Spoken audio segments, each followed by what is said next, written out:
officer. I have done many investigation almost in all the continent of the world. So my last case is I have done investigation in Japan of data theft of Kawasaki. I have experience of working on digital evidence from last more than 15 years. So what I have done, I have taken voluntary retirement. My elder brother is also my batchmate. He's an electronic engineer, and he is also ex-government officer. And we have started this company which is Macans Infotech and Macans Technologies, and we are doing investigation for almost all the high-profile cases you are watching on TV.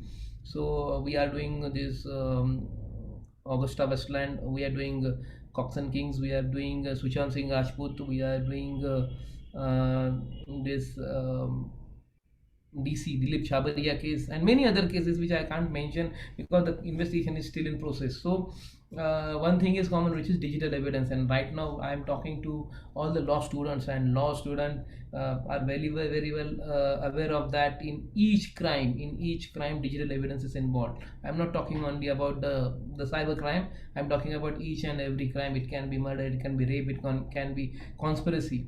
So in each crime, digital platform either used for transferring the data, or to build a conspiracy, or to communicate, or to anything. So this is the major part of all the cases, proceedings, and investigation. So I have prepared one presentation in which not only digital, but I'll give you overview of all the forensic department, and then I'll do deep dive about digital forensic investigation. So I think Lakshman sir, if you are host, please allow me to share my screen. Yes, sir. Yes, yes.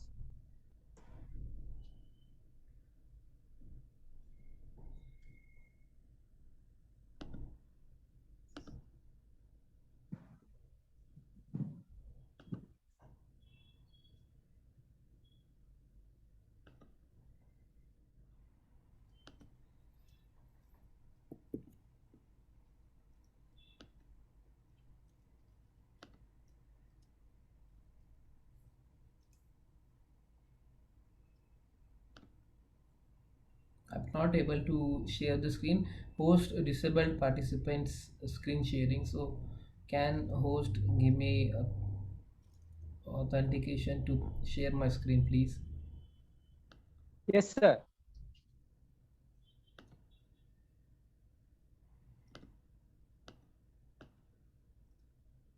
Yes, sir. You can share the screen Okay. now. Yes. Okay.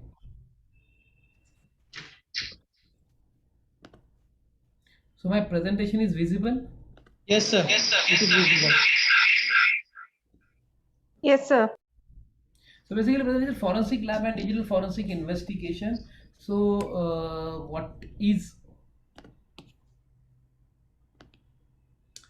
forensic science laboratory? So forensic science is the application of science and technology to the detection, which is used to detection and investigation of crime. This is very layman what you call is definition of forensic science lab. Forensic science has shaped the world of justice significantly. The examination of crime with the help of modern advanced technologies, forensic science laboratory plays a vital role in resolving all civil and criminal cases. Trust me, in each case digital evidence is involved, in each case conventional evidence is involved. So forensic lab is, I think, it's my comment, forensic lab is backbone of any investigation. The main function of forensic science lab is to provide an unbiased scientific opinion on the different type of evidences referred to them by the investigating agencies, and in turn help the judiciary. So there are basically three types. So one is judiciary system, one is investigating agencies, and one is suspect obliques accused. So whatever evidences collected from the crime scene or related to suspect oblique accused is being seized in a legal framework mentioned in Indian Evidence Act. All seized material sent to forensic science lab for their report generation, for their analysis, and this report is submitted to honorable judiciary system for the further court proceedings. The forensic science lab also help police in collection of right evidence material from crime scene during the investigation. So in many cases, we as an investigating officer, we do call forensic expert to collect the relevant evidence, and they do come to crime scene and they pick the relevant evidence and then they analyze that thing. So in this whole process there are few steps. I have prepared one specific special site on that. I'll explain you that later on. The forensic science scientist thus independent scientific advisor to the investigation team. Their professionalism ensures that the independence and the integrity of the findings are in no way compromised by actual involvement in this process. So they do this investigation. Oh, this slide is not changing. They do this investigation neutrally. So the directorate analyzes various crime cases under the different laws like IPC, CRPC, Arms Act, NDPS, which is Narcotics Explosive Act, Petroleum Act, Indian Police, Mumbai Police Act, Essential Commodities Act, Bombay Prohibition Act, Motor Vehicle Theft, Motor Vehicle Act, IT Act, Wildlife Protection Act, TADA, MOCA. So MOCA is Maharashtra, but provide scientific analytical report. So you can see all the crimes from each and every act. This report is essential and mandatory. So forensic lab has different units or different wings or different departments. So one is computer crime, then toxicology, Department of General Analysis and Equipment, physics, psychology, biology, missile/ballistics, prohibition and excise act, sound, audio and recording analysis. So we'll take one by one.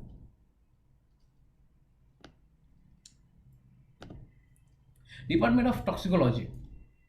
So these is levels of poisoning are performed using advanced instrumental techniques to ensure the successful detection. In this section, viscera, abdominal. So if somebody's been given some virus or some poison, so generally what happens then during the PM, doctor removes the viscera of the body and then they seal it into some container and then that thing sent to forensic science lab for further investigation. Vomiting blood samples and biological non-biological material given by the medical and police officer are mentioned in this case, and suicide case, poisoning case properly detected in this case. Virological related cases are also investigated in this work. Virological, the virus, whether that virus was there or not. Snake bite history, vehicle and general accident. If some vehicle is banging somebody and running away, the hit and run case. These are suicidal poisoning case, food poisoning case, abortion case, homicidal, suicidal poisoning. These all cases are investigated in this department. Biology, detection of blood particle on body, fluids, murder, assault, rape,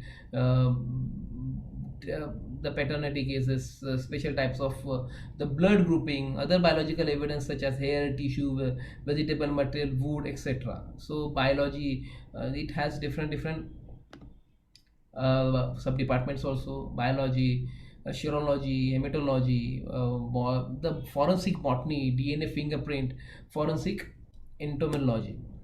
So DNA, this is one of the most used department. DNA analysis has wide controversy in forensics such as that the paternity test, murder, rape and personalization, etc. I can give one case study.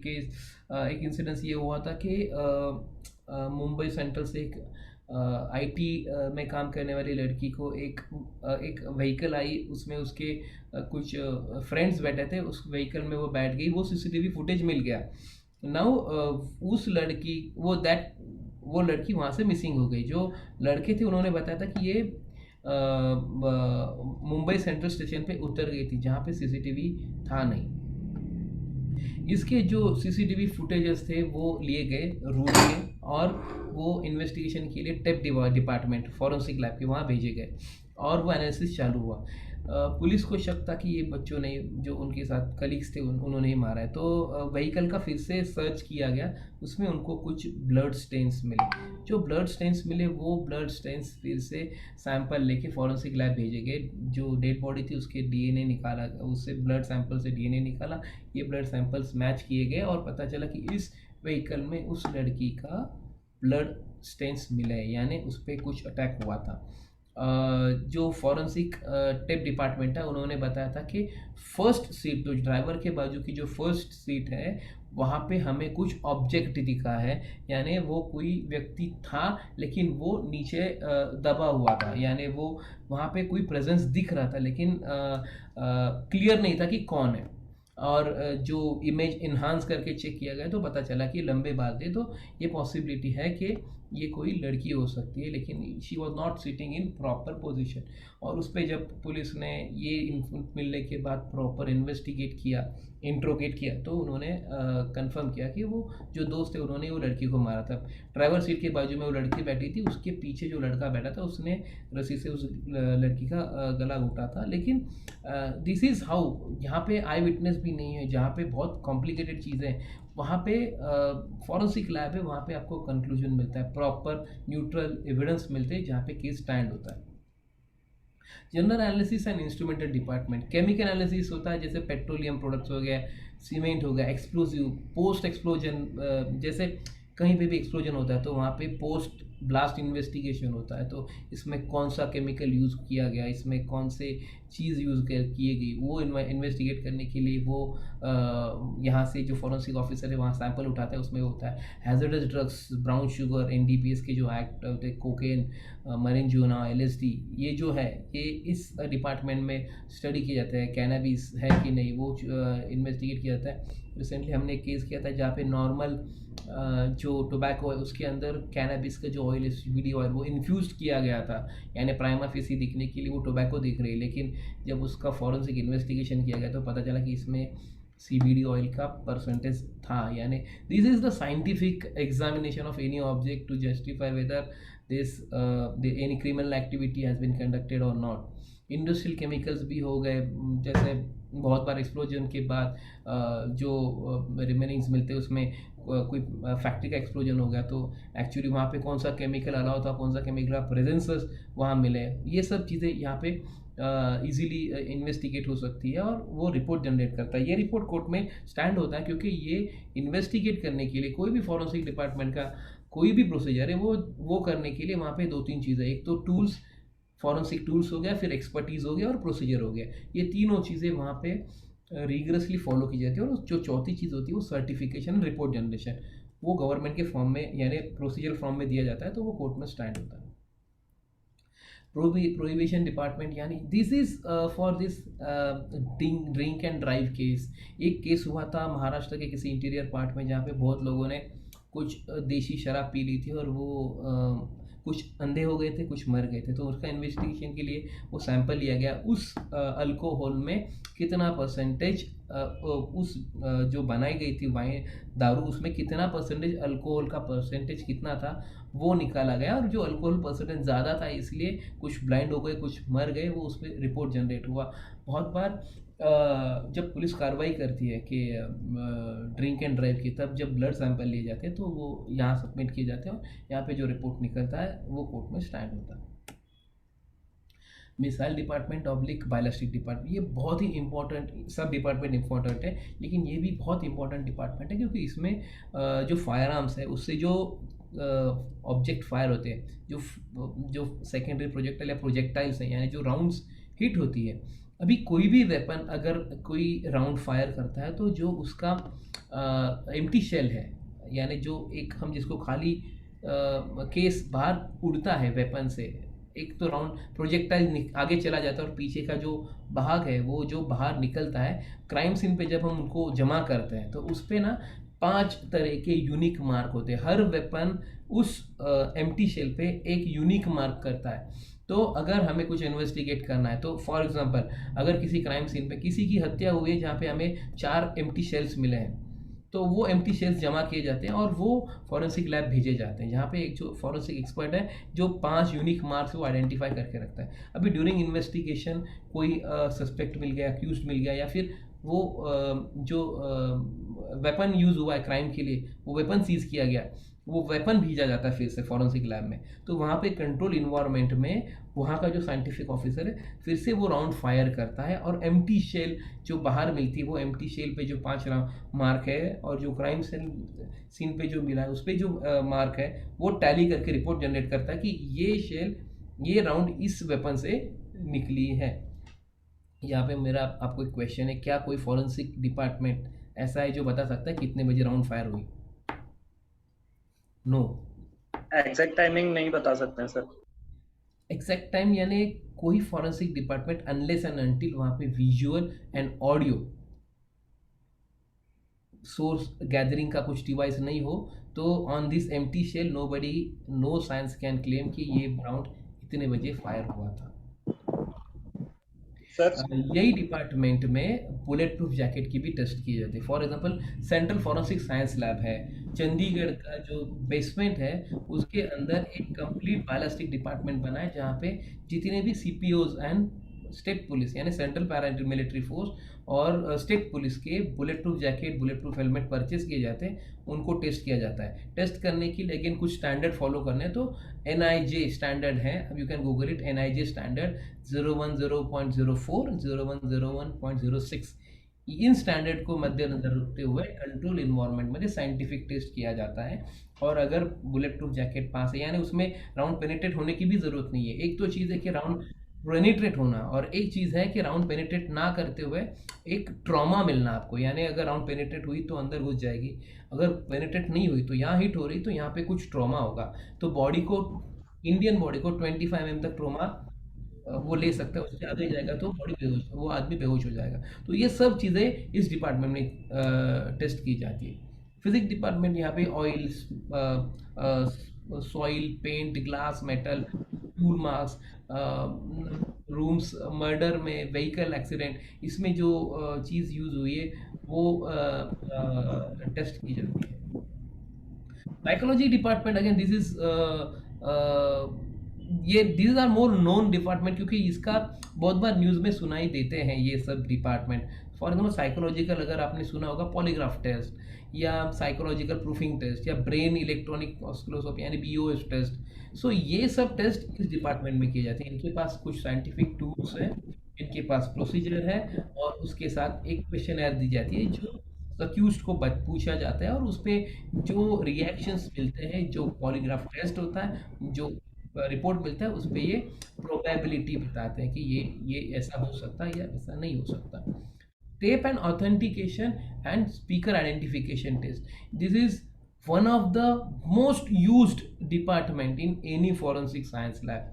जो CCTV पकड़े जाते हैं, जो audio recordings आपके ACB case में, anti corruption के case में जितने भी ऑडियो रिकॉर्डिंग्स पकड़े जाते हैं, या फिर CCTV hit and run case हो गया, या फिर कोई स्ट्रैप रास्ते पे स्ट्रैप कर दिया या कुछ हो गया, या फिर किसी गवर्नमेंट के इंडक्शन में कुछ इन्वेस्टिगेशन चालू है, तो ये सब टिप्स, ऑडियो, विजुअल्स सब भेजे जाते हैं, और यहाँ पे वो उसका साइंटिफिक टेस्ट होता है। यहाँ पे इमेज अगर थोड़ा ब्लर हो तो उसको इन्हांस करने के टूल्स भी रहते हैं।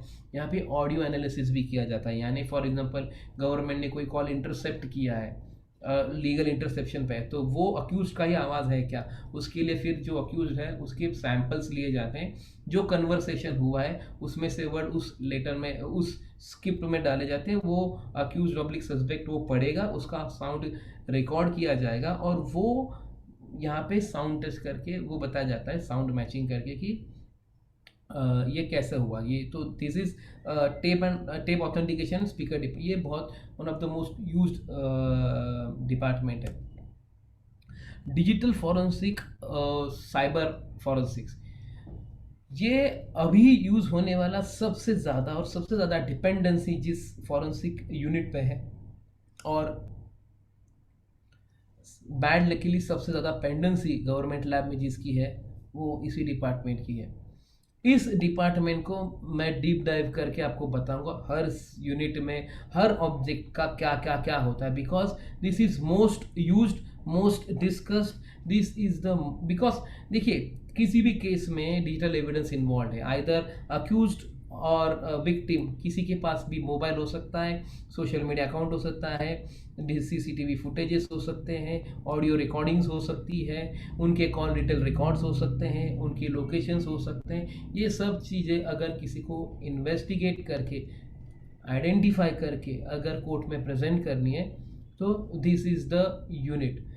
और इलेक्ट्रॉनिक एविडेंस इतने अलग अलग तरह से हैं। फॉर एग्जांपल मैकेंस, एज अ मैकेंस हम अगर इन्वेस्टिगेट करते हैं तो हम मोबाइल्स करते हैं, हम मोबाइल्स का डिलीटेड डेटा रिकवर करते हैं, हम लॉजिकल डेटा एनालाइज करते हैं, हम क्लाउड का डेटा एनालाइज करते हैं, हम लैपटॉप का डेटा एनालाइज करते हैं, हम इनक्रिप्टेड डेटा डिक्रिप्ट करते हैं, हम ड्रोन एनालिसिस करते हैं, हम इवन एक केस में यूएस में जो आपका सीरी है उसका फोरेंसिक्स किया गया क्योंकि वहाँ रेप एंड मर्डर हुआ था, और अलेक्सा का किया गया, रेप एंड मर्डर था कि जगह पे कोई आई विटनेस नहीं था तो अलेक्सा था, तो अलेक्सा का फोरेंसिक्स किया गया जहाँ पे उसमें सारा ऑडियो कन्वर्सेशन मिला और पता चला कि यहाँ पे कौन था।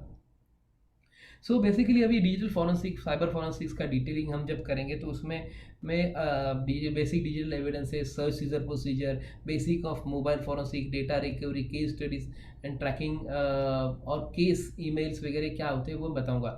सो डिजिटल फॉरेंसिक एविडेंसेस क्या है, ये जितना भी दिख रहा है these are all digital forensic evidences. All smart watches हो गए, प्ले स्टेशन हो गए, anything which contains digital data is digital evidence. So what is digital forensics? It's digital media का जो यूज़ करते हैं किसी भी चीज़ के लिए। Now this is digital platform is so flexible, ये कैश ट्रांजेक्शन और कम्युनिकेशन ट्रांजेक्शन के लिए हर जगह यूज़ होता है। यहाँ पे मैं एक चीज़ बताना चाहता हूँ, पूरे दुनिया का all world wide 95% of the data is in digital format and rest of the 5% is converted to digital format. So अगर दैट कंटेंट इज़ डिजिटल तो उसके साथ चोरी होगी, वो टैम्पर होगा, वो मिसयूज़ होगा, उसको इन्वेस्टिगेट करने के लिए कोई तो एक साइंटिफिक यूनिट चाहिए जिसको हम बोलते हैं digital forensic unit.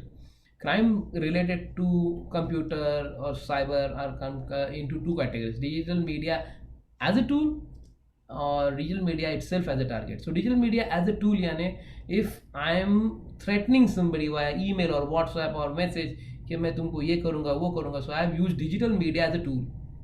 And digital media target means जो MIDC का सर्वर हैक हो गया था, या फिर अमेरिका का जो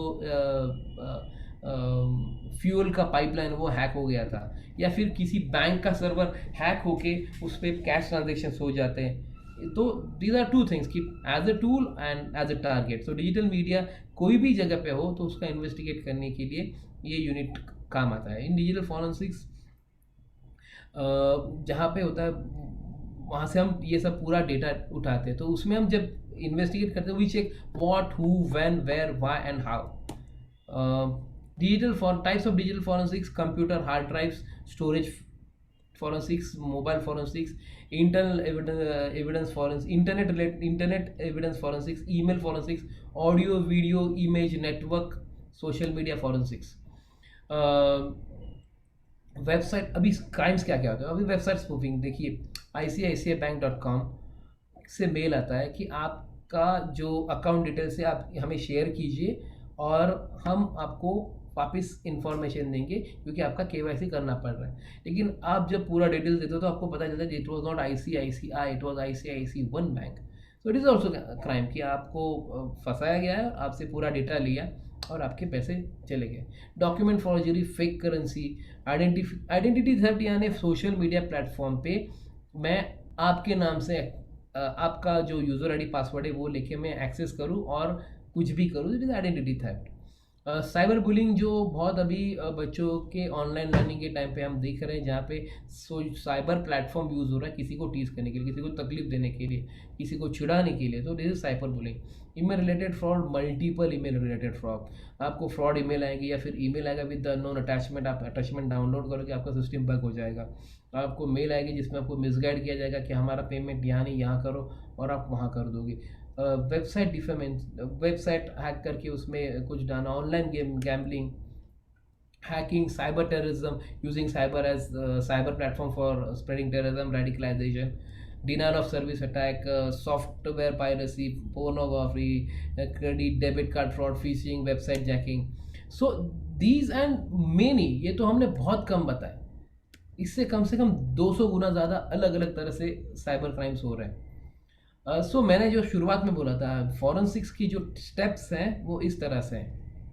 इसको हम दो भागों में बांटते हैं। एक तो क्राइम सीन पे क्या होता है, क्राइम सीन पे हम आइडेंटिफाई करते हैं और सर्च या सीजर करते हैं। क्राइम सीन पे हम डिजिटल एविडेंस को टैम्पर टच नहीं करते, सर्च आइडेंटिफिकेशन करने के बाद सर्च एंड सीजर करते हैं, और सीजर करने के बाद हम वो फॉरेंसिक लैब में भेजते हैं जहाँ पे वो फॉरेंसिकली एक्वाजिशन करता है, ऑथेंटिकेशन करता है, एनालिसिस करता है, प्रेजेंटेशन यानी रिपोर्ट जनरेट करता है, प्रिजर्वेशन करता है। वो रिपोर्ट प्रिजर्व किया जाता है, एक रिपोर्ट जुडिशियल सिस्टम को दिया जाता है और एक रिपोर्ट प्रिजर्व किया जाता है।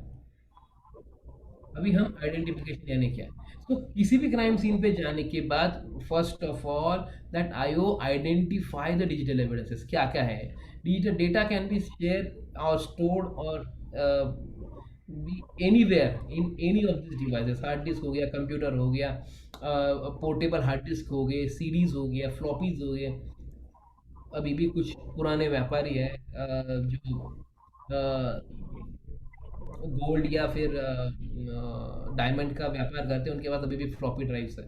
सो आइडेंटिफिकेशन करना यानी मोबाइल हो गया, टैबलेट हो गया, पाम टॉप्स हो गए, एनीथिंग, एसडी कार्ड हो गया, पेन ड्राइव्स हो गए, इस हर चीज़ में डिजिटल डेटा रहता है। तो पहले तो आइडेंटिफिकेशन करना ज़रूरी है। अभी देखिए ये दिस क्रेडिट कार्ड रिलेटेड ये स्कीमर्स हैं। अभी ये जो स्कीमर्स इस फोटो में दिख रहे हैं, उससे वो स्कीमर अब तक अभी 10 गुना छोटा हो चुका है, यानी इतना छोटा हो चुका है कि वो ऐसा दिखेगा भी नहीं। आप अगर मुट्ठी बंद करोगे तो अंदर रहेगा, पता भी नहीं, लेकिन उसके बाद उसमें से एक बार आप कोई भी कार्ड स्कैन कर लोगे तो कार्ड पूरा क्लोन हो जाएगा। तो दो तरह के रहते हैं जनरली, जिसको ये मैग्नेटिक स्ट्रिप रहती है उसको स्कैन करने के लिए जो होता है उसको स्कीमर बोलते हैं। तो this is like this, okay, this is dollar, उसके साइज में आप देखिए कितना छोटा है। और अभी शिमर भी है जिसको मैग्नेटिक स्ट्रिप रहती है ना, मैग्नेटिक स्ट्रिप, उसका डेटा एक्सट्रैक्ट, ये मैग्नेटिक स्ट्रिप उसका डेटा एक्सट्रैक्ट करने के लिए क्या लगता है, वैसे भी ये कार्ड आ चुके हैं। सो पेन ड्राइव्स हो गया अलग अलग तरह से, look at this pen drive, अलग अलग तरह से अलग अलग साइज के pen drive, this is identification. ये हिडन कैमराज है, ये पोर्टेबल मेमोरी स्टिक है, पेन ड्राइव है, ये पेन ड्राइव है। हमने एक रेड किया था, वहाँ पे हमें क्राइम सीन पे लगभग 200 पेन ड्राइव मिले थे। हमने जब अक्यूज को पूछा कि सस्पेक्ट को पूछा कि ये आप इतने पेन ड्राइव क्यों रुके, तो बोला कि हर पेन ड्राइव को फॉरेंसिक्स करना पड़ेगा और जब तक रिपोर्ट नहीं आता तब तक ये कन्विक्शन नहीं लग सकता, इसलिए मैंने एविडेंस बढ़ा दी है। सो जो आरोपी है, जो क्रिमिनल है, वो उस लेवल का सोचते हैं। IPad, smartphone, again smart TV is also evidence, क्योंकि उसमें स्टोरेज है, उसमें कैमरा है, उसमें माइक है, वो डेटा गैदर करता है।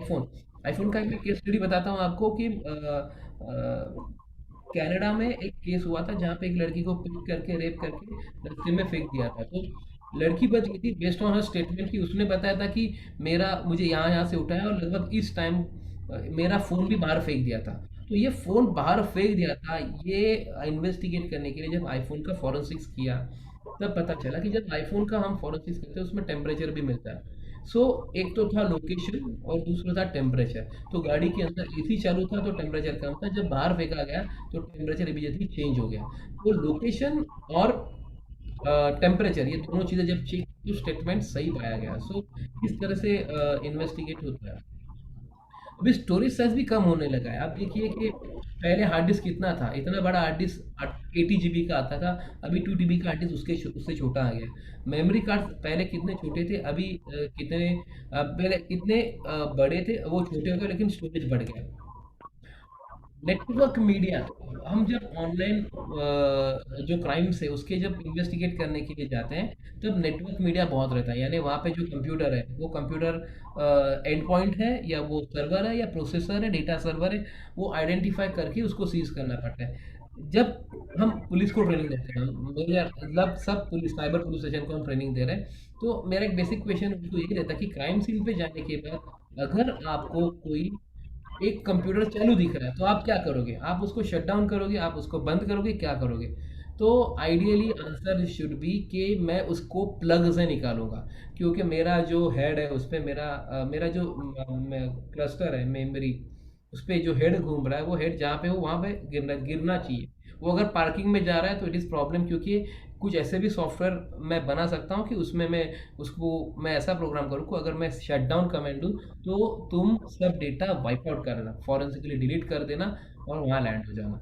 तो नेटवर्क डिवाइसेस आइडेंटिफाई करना भी बहुत ज़रूरी है। ये सब हम बता रहे हैं आइडेंटिफिकेशन। अभी सीजर प्रोसीजर है, ये मैं आपको क्यों बता रहा हूँ, because you are law student, this each and every activity is very relevant for all the case proceedings. इसमें बहुत बार अगर if you are appearing for as an PP, if you are appearing as a defence lawyer, and after if you are sitting there as an honorable judge, you should be knowing this all things, because due to this somebody get convicted or get acquitted। ये सब चीज़ें बहुत मायने रखती है। यहाँ पे क्या होता है कि देखिए सीजर इतना इम्पोर्टेंट क्यों है, क्योंकि अगर मैं कुछ चीज़ गलत सीज करूं तो it will not stand in court as an evidence. What evidence act says कि evidence should be beyond reasonable doubt, beyond reasonable doubt. एक केस में बताता हूँ कि आरोपी को दोपहर के 1:40 पे अरेस्ट किया गया, पंचनामा 1:40 क्लोज हुआ, उसका मोबाइल सील किया गया। उस मोबाइल में सब रिलेवेंस था, उसने थ्रेटनिंग कॉल दिए थे, उसके पास फोटो थे, उसका प्रेजेंस था, everything everything was there, it was convincing evidence. लेकिन हुआ क्या कि पुलिस ने वो फ़ोन स्विच ऑफ नहीं किया, पुलिस ने फ़ोन बैग में डाला जैसे चाकू छुरी डालते, सील किया और लेके गए। मोबाइल चालू था और आरोपी 1:40 पे अरेस्ट हुआ था। मोबाइल का बैटरी शाम को 5 बजे एग्जॉस्ट हुआ, 5 बजे मोबाइल बंद हुआ। फॉरेंसिक रिपोर्ट जब आया तब उसमें एक पॉइंट रहता है last activity time. Last activity time was 5 o'clock, whereas the accused was arrested at 1:40। Defence lawyer इतना शार्प था, इतना स्मार्ट था, वो बोला कि अगर 1:40 के बाद ये फ़ोन मेरा जो अशील है उसके कस्टडी में नहीं था और उसमें लास्ट एक्टिविटी 5 बजे की है, तो during this time there is possibility that some evidence may have been placed in it. मैं नहीं बोलता कि उसमें रखे हैं, लेकिन ये पॉसिबिलिटी विंडो है, so I have doubt on it. So if you are raising successful down on an evidence, it will not stand in court, and if you are PP, you have to guide your officers, or if these type of points are there, then you have to cover it with your proper justification। और अगर आप जज हो तो आपको ये मालूम होना चाहिए कि लीगल क्या है, इलीगल क्या है। देखिए चाकू है ना, चाकू, आप सोचिए कि अगर क्राइम सीन में मिला हुआ एक चाकू जिसपे ब्लड स्टेन है, जो सील किया गया है, आप कहीं से एविडेंस लेके आते हो कि इसको बाद में खोला गया, तो वो कोर्ट में स्टैंड होगा क्या? नहीं होगा। It is just like that, this is more sensitive, more vulnerable, क्योंकि डिजिटल डेटा है, यहाँ पे अननोइंगली भी प्रॉब्लम हो सकते हैं। एक केस में पंचनामा करते समय आयो ने कंप्यूटर के नीचे का जो टाइम है वो चेक नहीं किया था। जो आरोपी था उसने वो जानबूझ के टाइम इनप्रॉपर करके रखा था, यानी आगे पीछे करके रखा था, तो उन्होंने 12:10 पे सीट किया, वहाँ पे वो दिख रहा है 1 बजे का टाइम। तो जब फॉरेंसिक्स हुआ तो रिपोर्ट में 1 बजे लास्ट एक्टिविटी दिखा, तो 50 मिनट तक मोबाइल यानी डेस्कटॉप आपके कस्टडी में था। सो दिस इज पॉसिबिलिटी कि आपने उसमें कुछ किया होगा, एंड वाइस वर्सा। ये सब चीज़ें हैं, ये मालूम होनी चाहिए, इसलिए मैंने सीजर ज़्यादा एक्सप्लेन किया है। सीजर यानी क्राइम सीन पे हम उसको प्रॉपरली सीज करते हैं, जो प्रोसेस है ये police should have follow this, कि उसमें crime register number, under section, seize date, time, location, signature of panchas, everything, serial number of make, model, सब सब सब उस पर आना चाहिए। Packaging and transportation also more important अगर आप पुलिस का पॉइंट ऑफ व्यू देखो तो, लेकिन अगर आप लॉ प्रैक्टिशनर हो तो आप देखोगे कि ये प्रॉपरली ट्रांसपोर्ट किया गया नहीं किया गया। मैं बता रहा हूँ एक केस में हम आरोप बहुत ही प्रॉब्लमेटिक केस था और वहाँ पे उसको अरेस्ट किया, वहाँ पे ही इन्वेस्टिगेट करना बहुत ज़रूरी था। नेशनल सिक्योरिटी का प्रॉब्लम था, हम इन्वेस्टिगेशन कर रहे थे, फॉरेंसिकली डेटा एक्सट्रैक्शन के लिए हार्डवेयर लगाया गया और आरोपी को नीचे बिठाया था। आरोपी ने नज़र चेक किया और वो गया वहाँ पे, दौड़ते दौड़ते उसने एविडेंस उठाया और वो ज़मीन पे पटक दिया। हार्ड डिस्क एक बार पटकने के बाद बहुत कम चांस है कि वो फिर से चले। सो आरोपी जो अक्यूज्ड हैं, they are more literate on how to damage this और डिस्ट्रॉय दिस एविडेंस।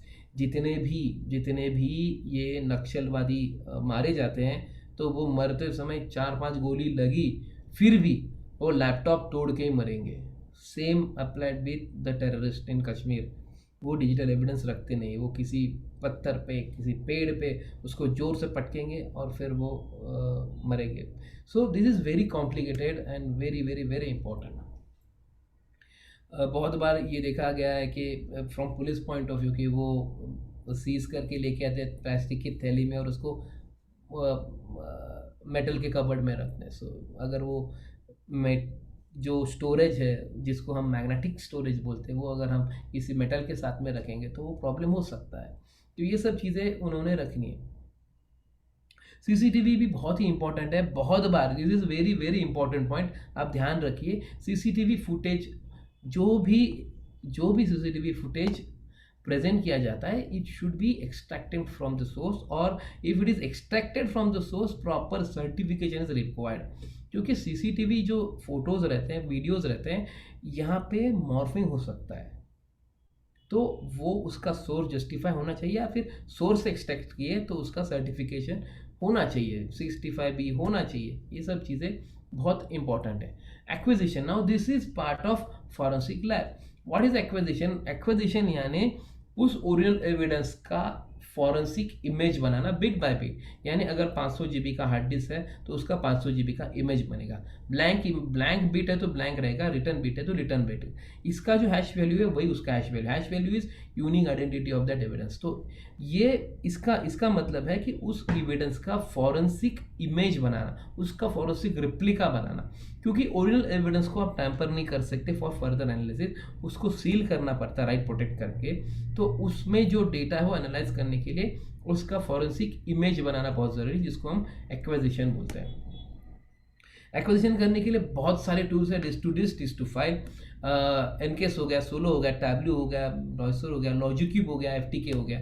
सो एनकेस का ये बेसिकली स्क्रीनशॉट है कि जब भी एक्सट्रैक्ट करते हैं तो ये आता है, दिस इज सोलो 4। ये फॉरेंसिक टूल है, मैंने जानबूझ के ये फोटो डाले आपको दिखाने के लिए कि फॉरेंसिक लैब में एग्जैक्टली क्या होता है। एक साइड में सोर्स रहता है और एक साइड में डेस्टिनेशन रहता है। यहाँ से सोर्स से डेटा उठाया जाता है और डेस्टिनेशन में डेटा डाला जाता है, बीच में प्रोसेसिंग फॉरेंसिक डिवाइस रहता है। This is tableau TD2। सो आप देख सकते हैं कि ये सोर्स है और ये डेस्टिनेशन। यहाँ से डेटा उठा के लेफ्ट से उठा के राइट में डेटा जा रहा है और ये प्रोसेस है। यहाँ पे आप मॉनिटर कर रहे हो कि कितना स्पीड से हो रहा है, कितना टाइम लग रहा है और क्या प्रोसेस चल रहा है। ये लॉजिक्यूब है, सेम ये अलग अलग कंपनीज के हैं। ये बेसिकली मैक्सिमम इजराइल और US के टूल्स हैं, मैक्सिमम इजराइल के हैं। प्रिकॉशन जो है वो लेनी चाहिए एक्वाजिशन के टाइम पे। उसको राइट, मैंने जैसे बताया, राइट ब्लॉक करना बहुत ही ज़रूरी है। और बाकी का नहीं, वो is not in relevant. FTK imager है, वैसे ही और एक इमेजर है। अभी आपने उसका इमेज बना दिया, मैंने आपको 5-6 टूल्स दिखाए। उसके बाद क्या? उसके बाद उसका ऑथेंटिकेशन होना ज़रूरी है कि मैंने जो एविडेंस उठाया वो एक्चुअली एविडेंस ही है जिसका ये इमेज है। तो उस प्रोसेस को हम बोलते हैं हैश वैल्यू जनरेशन। ओके, यानी हर एक आदमी का एक फिंगरप्रिंट होता है जो यूनिक होता है, वैसे ही हर डिजिटल एविडेंस का एक फिंगरप्रिंट होता है, MD5 एल्गोरिदम, जिसको हम हैश वैल्यू बोलते हैं। आप नीचे देख रहे हो सबसे लास्ट लाइन बोल्ड की हुई, ये हैश वैल्यू है किसी भी इलेक्ट्रॉनिक डिवाइस का। तो ओरिजिनल एविडेंस और उसका इमेज, उसका हैश वैल्यू 100% सेम होना चाहिए, मैच होना चाहिए, यानी ओरिजिनल एविडेंस बन गया। अगर मैं एग्जांपल दूं, मैंने एक लैपटॉप का हैश वैल्यू जनरेट किया और एक बार, सिर्फ एक बार स्पेस बार दबाया एक बार और फिर से हैश वैल्यू निकाला, तो हैश वैल्यू बदल जाएगा। तो इतना माइनर एक्टिविटी भी हैश वैल्यू बदल देता है। तो actually original source, original evidence का रेप्लिका फॉरेंसिक इमेज है, उसका हैश वैल्यू अगर 100% मैच हो तो ही वो रिपोर्ट फॉरेंसिकली साउंड रिपोर्ट पकड़ा जाता है, और it will not be consider as original evidence का रिपोर्ट। मेन पार्ट अभी सब हो गया, हमने अब खाना बनाते तो सब चीज़ लेके आते हो ना, अलग अलग चीज़। अभी मेन पार्ट है खाना बनाना। So this is analysis. ये मेन पार्ट है जहाँ पे हम deleted files, slack spaces, unallocated spaces, free spaces, lost clusters, log entries, register entries, system file, printer tool files, cookies, ये सब चीज़ों से हम एनालाइज करके डिलीटेड फाइल्स, यानी अभी फॉर एग्जांपल मैं आपको एनसीबी का केस बताता हूँ। हम एनसीबी का केस कर रहे हैं, जितने भी आप देख रहे हो टीवी पे जो कुछ डेटा दिख रहा है वो हमने नहीं दिया है किसी मीडिया को, वो किसी एजेंसी से लीक हुआ है। तो जो कुछ डेटा आपको मिला कि 2018 में डिलीटेड एक चैट मिला था कि माल है क्या, वो डेटा अभी फिर से रिकवर कैसे हुआ, या फिर 2013 का कुछ डेटा रिकवर, वो सब डेटा हमने रिकवर किया है। आपका जो कोई हार्डवेयर रहता है, उस हार्डवेयर की बेसिकली आप एकदम ब्रॉडली लेमैन लैंग्वेज में बताता हूँ कि अगर एक मोबाइल है तो उस मोबाइल में दो तरह के स्टोरेजेस होते हैं, एक लॉजिकल और एक फिजिकल। लॉजिकल जो होता है, लॉजिकल उसमें यानी आपको जो डेटा दिख रहा है वो, और फिजिकल यानी उसमें जो एक्चुअली डेटा है। आप कुछ भी चीज़ डिलीट करते हो किसी भी इलेक्ट्रॉनिक डिवाइस से तो वो चीज़ डिलीट नहीं होती है। फॉर एग्जांपल मैंने एक टेबल बनाया और उसका एक इंडेक्स बनाया, तो इंडेक्स में 1 नंबर पे मैंने डाला कि नागपुर, इंडेक्स में 2 नंबर पे डाला मैंने मुंबई, इंडेक्स में 3 नंबर पे डाला मैंने दिल्ली। तो मुझे दिल्ली वर्ड डिलीट करना है, तो मैं क्या करूँगा, मैं दिल्ली डिलीट करूँगा तो वहाँ पे सिर्फ 3 नंबर है ना, वो खाली हो जाएगा। अभी नया डेटा आएगा, वो जगह ढूंढेगा, और उसको अगर फ्री स्पेस नहीं मिली तो फिर वो ओवरराइट करने जाएगा, तो फिर वो हंट करेगा, अच्छा 3 नंबर इंडेक्स में जगह खाली है, तो मैं अभी दिल्ली को ओवरराइट करता हूँ, तो वो दिल्ली को ओवरराइट करेगा, तब वो डेटा इनविजिबल होगा, यानी वो डेटा नहीं मिलेगा। बाय दैट टाइम वो वर्ड उधर ही है और वो फॉरेंसिकली हम रिट्रीव कर सकते हैं। अगर मैं आपको एग्जांपल दूँ, 64 GB का आपके मोबाइल का इंटरनल स्टोरेज है, आपको दिन में 200 से 250 मैसेजेस आ रहे हैं व्हाट्सएप पे, SMS पे, और आप ज़्यादा कुछ डाउनलोड या कॉपी पेस्ट नहीं कर रहे हो आपके डिवाइस पे। तो अगर आपका ये मैकेनिज्म है, ये बिहेवियर पैटर्न है मोबाइल यूज़ करने का ऑफ 64 GB इंटरनल स्टोरेज, आज अगर आप कुछ डेटा डिलीट करते हो तो आपका वो डेटा ओवरराइट करने के लिए कम से कम 15 से 16 साल लगेंगे।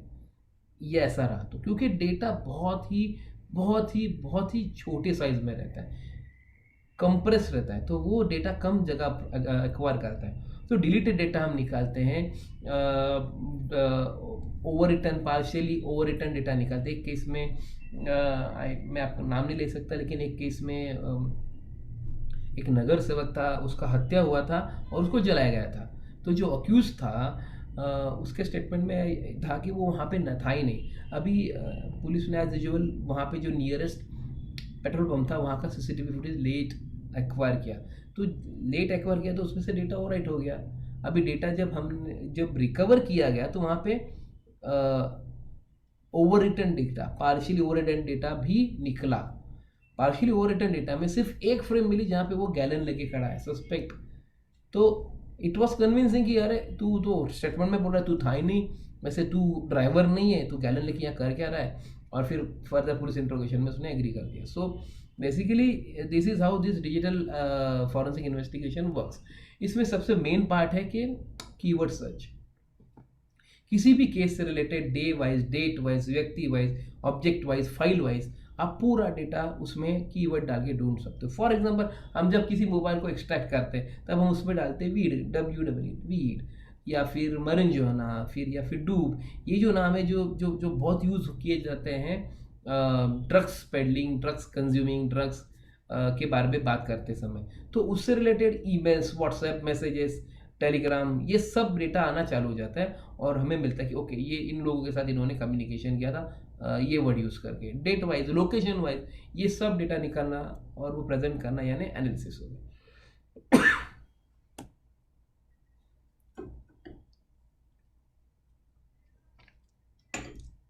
केस ब्रीफिंग लेते हैं और उस पर हम वो इन्वेस्टिगेट करते हैं।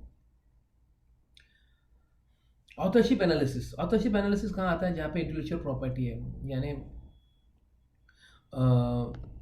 फॉर एग्जांपल कोई एक वीडियो है जो शूट किया गया, उस वीडियो, तो वो वीडियो क्या इस सोर्स से शूट किया गया, क्या ये डिवाइस वायरस था या नहीं था उसमें।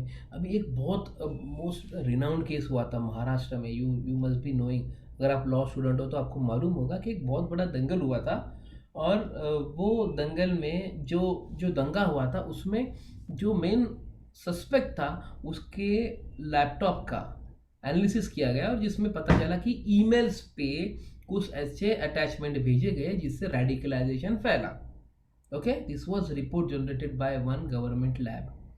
वही हार्ड डिस्क अमेरिका भेजा गया और वहाँ की जो लैब है उसने एक शॉकिंग रिपोर्ट दिया कि यस, दिस रेडिकलाइजेशन फैलाने वाला ये मटेरियल इसमें है, लेकिन इसमें वायरस डाल के वो डेटा इसमें प्लांट किया गया। ओके, सो जो ओनर था उस डिवाइस का, उसके सिस्टम को हैक करके उसमें एविडेंस प्लांट किया गया, ये उस रिपोर्ट से मिला।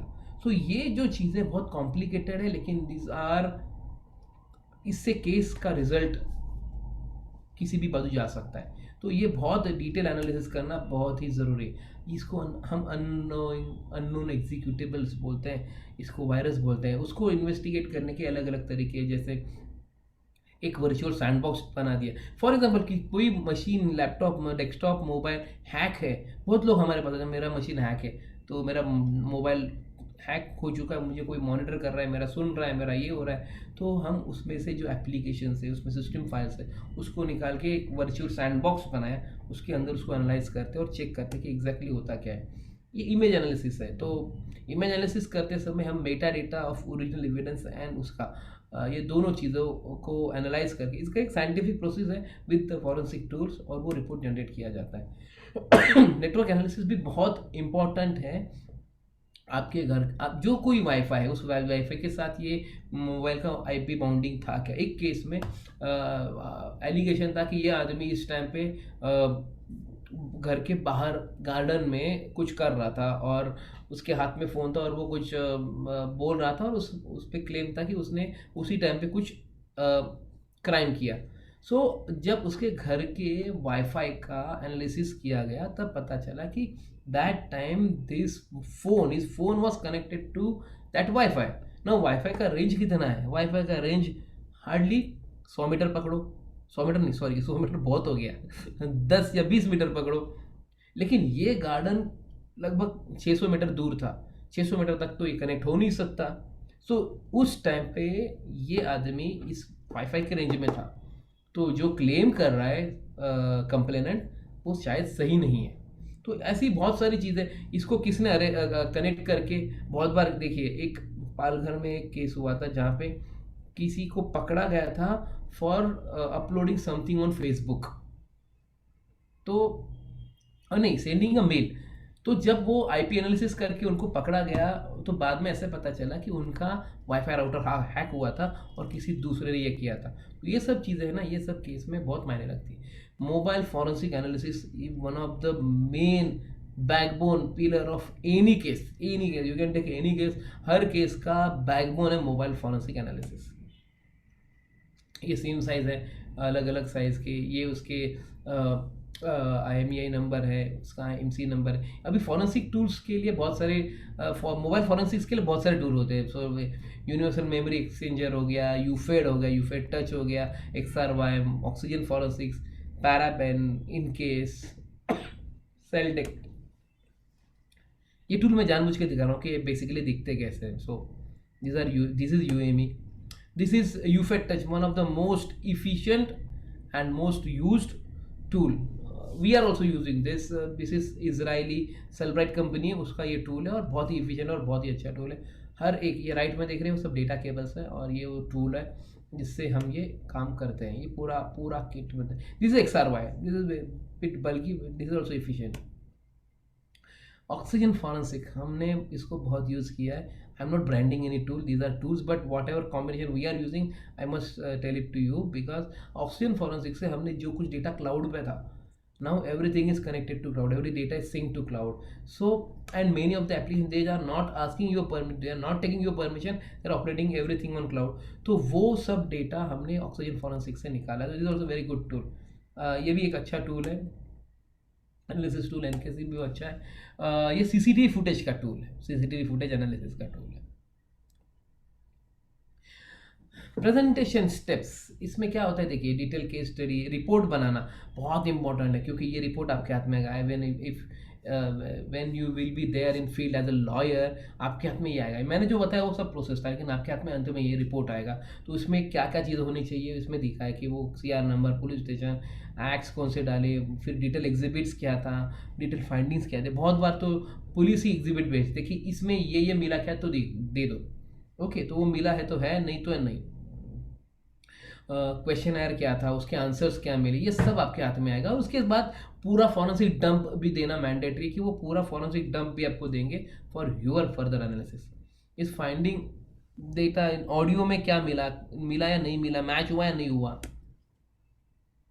प्रिजर्वेशन हम इसलिए बोलते हैं क्योंकि वो सेल्फ कस्टडी होना ज़रूरी है। एक रिपोर्ट हम जब जुडिशरी को देते हैं तो दूसरा रिपोर्ट प्रिजर्व होना बहुत ही ज़रूरी है, क्योंकि अल्टीमेटली जब केस बोर्ड पे जाएगा तब ये पूरा डेटा रेफर किया जाएगा और वो मांगा जाएगा। चैलेंजेस क्या इसमें,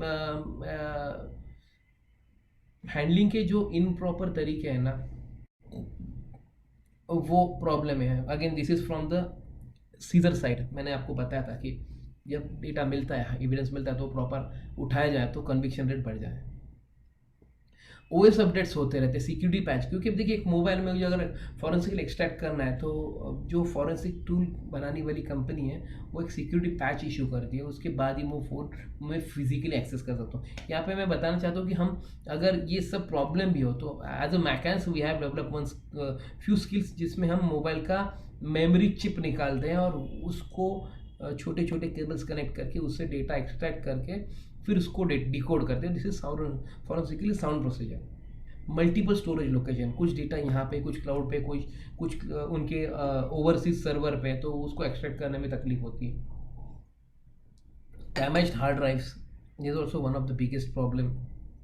you know, if this the storage device is damage, then data recovery का प्रॉब्लम बढ़ता है।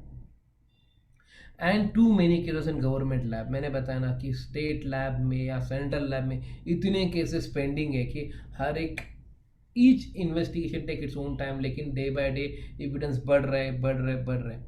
तो these are few problems. And cloud based application storage, जैसे मैंने बताया कि एवरीथिंग ऑन क्लाउड, तो वो सब प्रॉब्लम।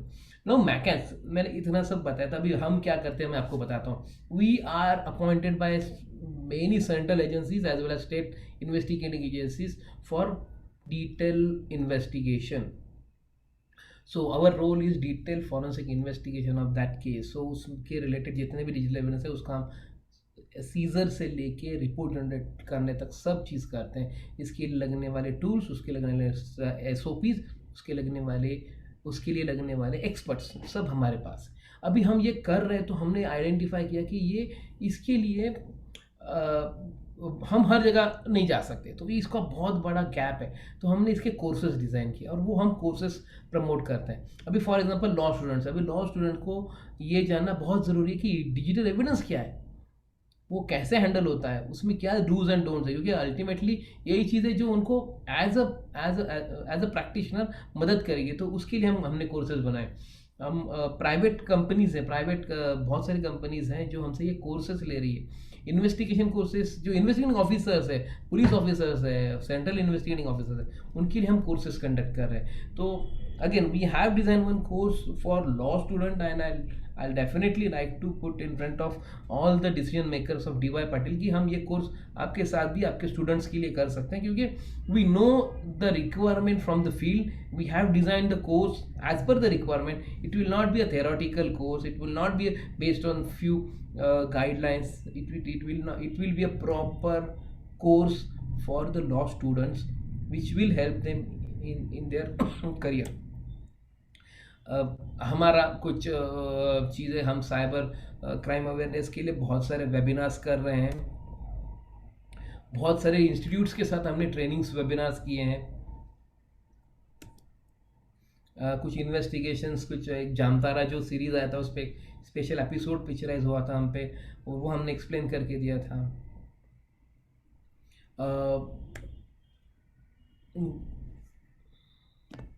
बहुत सारे इंस्टीट्यूट्स हैं जिसके साथ हम काम करें, इतनी सारी सेंट्रल एजेंसीज है जिसके लिए हम काम कर रहे हैं.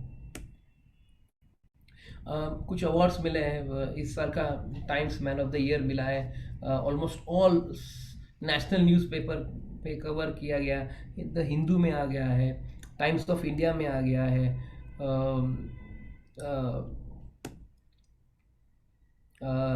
नेशनल सर्विस स्कीम के लिए हम कर रहे हैं. Even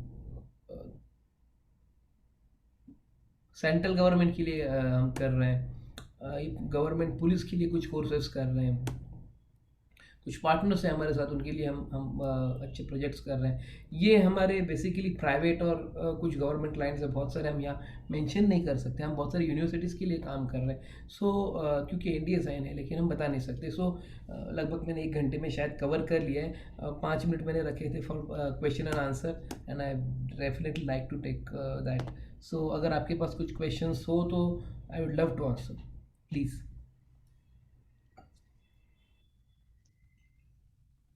Yes, sir. Yes, sir. It's Aishman here. Yes, First of all, it's being honored to have you here. And sir, the question is, sir, what is the first thing that a lawyer should see in 2 conditions? First, when he visits to a crime scene, and second, when he got the forensic report. What is the first thing, or what is the very common thing that do you think, or according to you, the lawyer should have in their mind? So first of all, I'll go one step back. First of all, whenever any lawyer takes any case, a proper technical briefing should be taken, different, separately. So technical briefing means proper briefing from defender के आपके case में क्या क्या seize किया गया.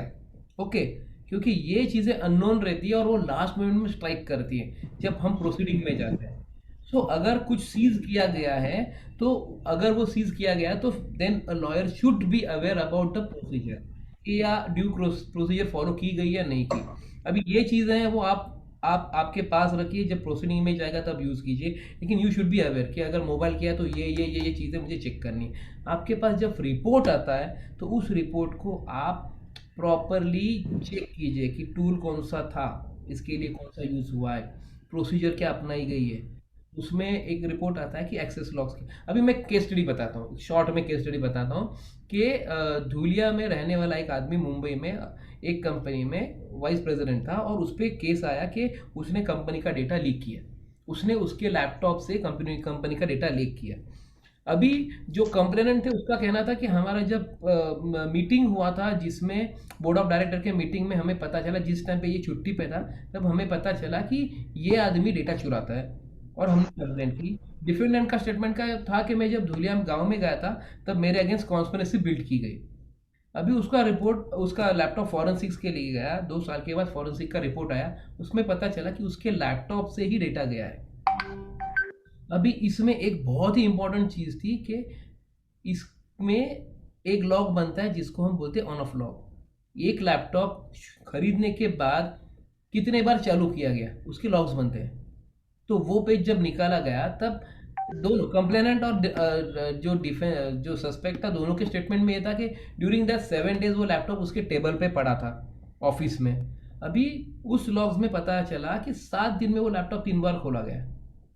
तो अगर as per complainant वो वहाँ नहीं है, एज पर सस्पेक्ट वो ना है वहाँ नहीं है, सीडीआर लोकेशन बता रहा है कि वो धुलिया में है, उसका जो डिजिटल एक्सेस है वो बता रहा है कि वो वहाँ पे ऑफिस में एक्सेस नहीं किया, तो उस टाइम पे अगर 3 बार लैपटॉप खोला गया तो as a lawyer, defence lawyer, मेरा ये से है कि ये जो मेरा क्लाइंट है वो और उसके अलावा और भी कोई ये लैपटॉप को एक्सेस कर रहा है, तो आप पुलिस को बोलिए सबको पकड़ के फिर सिर्फ इसने ही वो डेटा किया है, चोरी किया है, वो जस्टिफाई कर तो उसको अक्यूटेड, क्योंकि now that case is further continuously investigation, वो बाद में वो case it will die its own date. So this is how a defence lawyer should analyse a report technically. It is not technical, techno-legally.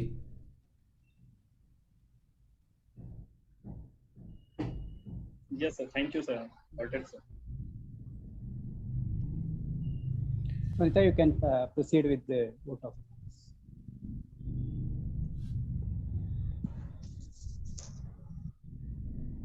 Yeah, thank you, sir. Thank you very much.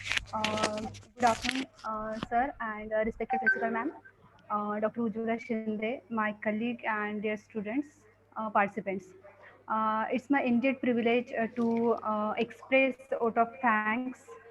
I, Assistant Professor Vanita Mohod, on behalf of Dr. D.Y. Patil Law College, Pimpri, Pune, express my sincere gratitude towards today's resource person of the webinar, Mr.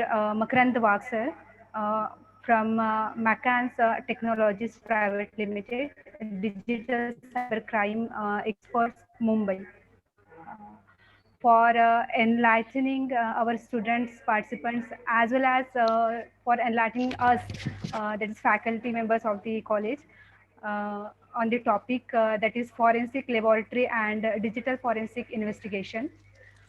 Sir, actually, where our syllabus of this particular diploma course, it requires the visit, that is practical visit to the forensic lab. And sir, due to this COVID-19 pandemic, it's literally not possible for practical visit. But sir, it's became possible for us and our student because of you and Macans Infotech. Sir, in this session,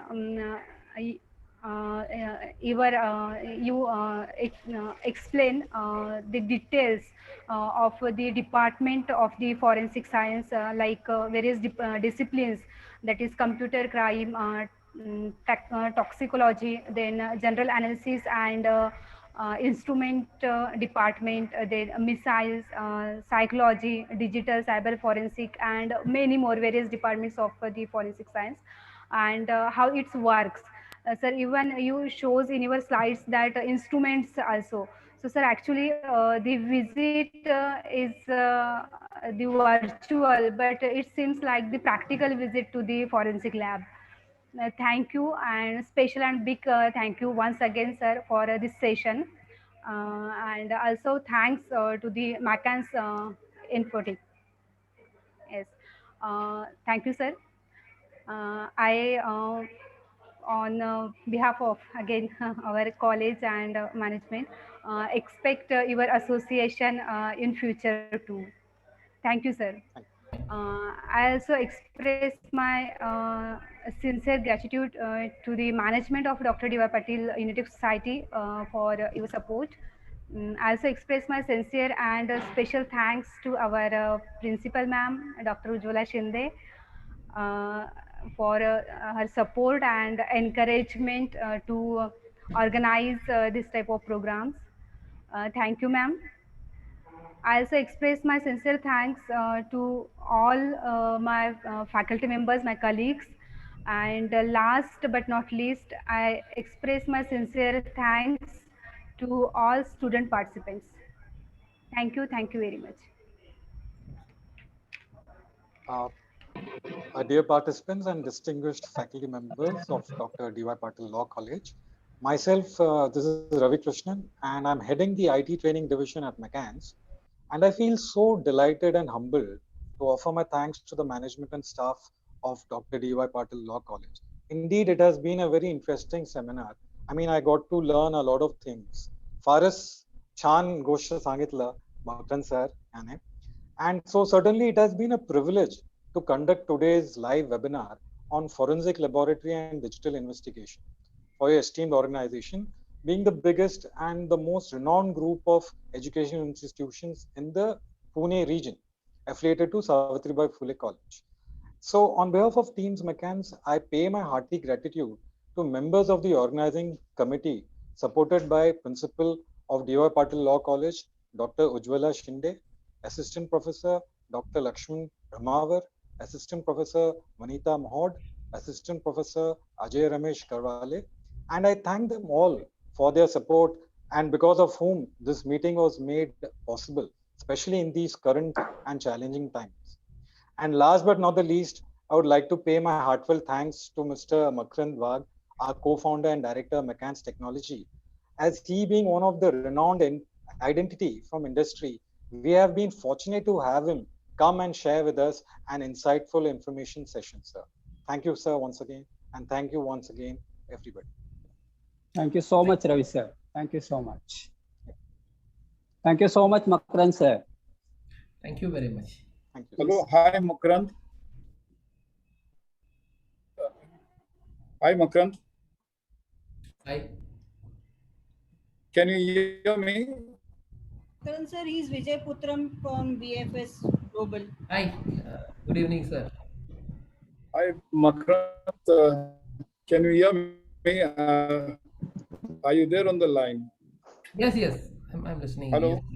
Yes, yes. No, because I can't hear you. Thank you very much, first of all, for inviting me for this afternoon presentation. I think I do thank Shri also for the same. Being an outsider, rank outsider for what exactly was discussed, it was such an interesting topic that we spoke upon. And this is a very good thing for any layman to understand the working of the system, how it goes around, how you have to get the things in order to place the various loopholes that one comes and encounters. I know this would be a very interesting topic for us at BFS also. I mean, we are very strong into an IT-based solutions providers that we are. And we would be keen, and as I mentioned earlier also to Shri, that we would want you to come on board to give us a briefing, a session with the entire team around the world that we log into us. I think probably next month they will be calling you all, and whatever discussion has to be done, they'll be taken forward from there. So, Yes, sir. Thank you. Thank you very much. Whenever you call, the topic was very, very interesting. It's very nice to know so much in detailing that you got through. I think it needs more hours than 1 hour which was given, because absolutely a nice thing to be discussed. Thank you. Thank you very much, sir. Thank you so much. We will end up the sessions now. Thank you so much, Makarand sir. Yes. Thank you. Thank you very much. Thank you. Thank you. Thank you. Yes. Thank you so much, sir. Thank you, Vijay, sir.